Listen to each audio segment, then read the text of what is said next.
Hello everyone की for learning में आपका स्वागत है। और इस वीडियो में जो हम क्वेश्चन कर रहे हैं वो है class 10th exercise number 3.3 question number 3 का third part. The question is the coach of a cricket team buys 7 bats and 6 balls for rupees 3800. Later she buys 3 bats and 5 balls for rupees 1750. Find the cost of each bat and each ball. तो question में कहा है कि एक cricket team की coach 7 bats और 6 balls खरीदती है और ये उसे कितने में पड़ते हैं 3800 रुपीज़ में, 3800 रुपीज़ में वो 7 बैट्स एंड 6 बॉल्स खरीदती है। बाद में वो 3 बैट्स और 5 बॉल्स और खरीदती है और ये उसे पड़ते हैं, ये इसकी कॉस्ट आती है 1750 रुपीज़। तो बताइए कि एक बैट और एक बॉल कितने की है। ठीक है, तो देखिए ओके, हमने मान लिया कि एक बैट x रुपीज़ का है और एक बॉल y रुपीज़ की है। ठीक है, तो लेट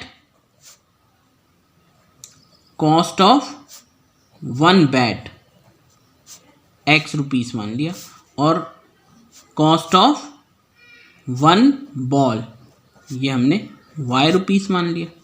ठीक है, तो अब देखिए अकॉर्डिंग टू द क्वेश्चन अगर हम बात करें तो क्या है 7 बैट, ठीक है, प्लस और 6 बॉल्स ये कितने की है 3800 रुपीज़ की।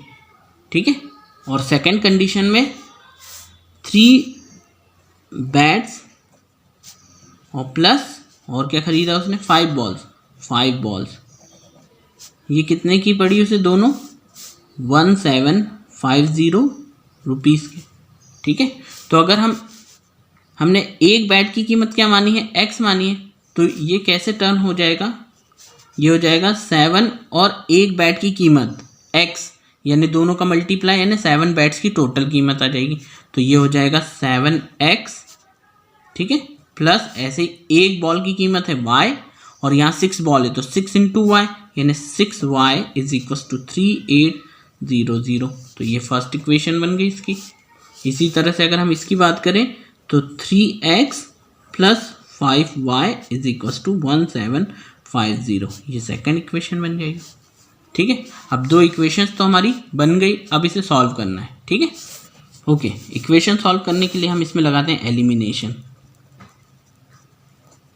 Elimination method. ठीक है, अब इसमें होता क्या है, हमें या तो x वाले टर्म एक समान करने पड़ते हैं या y वाले टर्म। ठीक है, और उसके बाद वो वहाँ से माइनस हो जाते हैं तो बचता सिर्फ एक ही वेरिएबल है और फिर उसकी वैल्यू हम निकाल लेते हैं। तो देखिए क्या करें, हम यहाँ से इसको हटाते हैं y को, तो y में है 6y और 5y। ठीक है, तो हम इससे में क्या मल्टीप्लाई करें कि दोनों एक समान हो जाए। तो सिंपल, इस यहाँ अगर 6 है तो आप इसमें 6 से मल्टीप्लाई कर दीजिए, यानी इक्वेशन 2 में आप 6 से मल्टीप्लाई कर दीजिए और इक्वेशन 2 के पास क्या है 5 है तो यहाँ पर आप 5 से मल्टीप्लाई कर दीजिए। बस इतना करेंगे तो, और ये पूरे इक्वेशन में होता है। अब इससे ये 2 इक्वेशंस बनेंगी, तो 5 से बन जा 35 और x प्लस 5 6 जा 30 y इज इक्वल टू, और 5 का इससे भी होगा तो ये बन जाएगा 19000। ठीक है, तो ये बन गई थर्ड इक्वेशन। इसी तरह से जब 6 का मल्टीप्लाई सबसे करेंगे तो जाएगा 6 3 जा 18x प्लस 6 5 जा 30y is equal to 6 into 1750 that is 10500। ठीक है, तो ये बन गई हमारी फोर्थ इक्वेशन। अब इन दोनों इक्वेशन को सॉल्व करने के लिए देखिए ये दोनों तो हो गया सेम। ठीक है, अब इसे यहाँ से हटाने के लिए एक प्लस एक माइनस होना चाहिए, जबकि यहाँ दोनों प्लस है तो क्या कर दें, इसे सब्ट्रैक्ट कर दें। जब हम सब्ट्रैक्ट करते हैं तो नीचे वाली जो इक्वेशन है उसके साइन बदल जाते हैं, तो हम यहाँ क्या कर रहे हैं सब्ट्रैक्ट कर रहे हैं। जब सब्ट्रैक्ट करते हैं तो ये कैसे हो जाता है, सारे यहाँ ये प्लस साइन है, ये प्लस साइन है, अब ये बन जाता है माइनस, ये बन जाता है प्लस तो ये हो गया माइनस, ये है यहाँ पर प्लस तो ये हो गया माइनस। अब देखिए एक ये है प्लस और ये minus, plus minus minus 35 minus 18 ये हो गया 17। ठीक है, 17x, और ये दोनों तो एक प्लस एक माइनस सेम हो गए तो ये कैंसिल हो जाएंगे। ठीक है, प्लस ओके, ये इज इक्वल टू, और यहाँ से क्या आया हमारे पास 1900 माइनस 10500 दैट इज 8500। ठीक है, अब आप 17 को नीचे कर दीजिए तो ये हो जाएगा x is equal to 8500 upon 17, और 17 5 जा 85 और 2 0 इसके साथ आ जाएंगे तो ये जाएगा 500। तो x की वैल्यू तो आ गई 500। ठीक है, x इज इक्वल टू 500। तो एक तो ये हमारी वैल्यू आ गई। अब हम निकालते हैं y की वैल्यू। तो y की वैल्यू निकालने के लिए क्या करना है, इस x की वैल्यू किसी भी एक इक्वेशन में रख दो, या तो आप फर्स्ट में या सेकंड में। ठीक है, तो हम चलिए मैं इसे रखता हूँ सेकंड में। तो put the value of x in second equation. जब सेकंड इक्वेशन में रखें तो सेकंड इक्वेशन क्या है, 3x plus 5y is equal to 1750, और इसमें हमें किसकी वैल्यू रखनी है, x की। तो x की वैल्यू हम पुट करेंगे यहाँ। ठीक है, ओके, x की वैल्यू क्या आई, x की वैल्यू 500, तो ये हो जाएगा 3 इंटू और x की वैल्यू 500 प्लस फिर यहाँ से है 5y इज इक्वल टू 1750।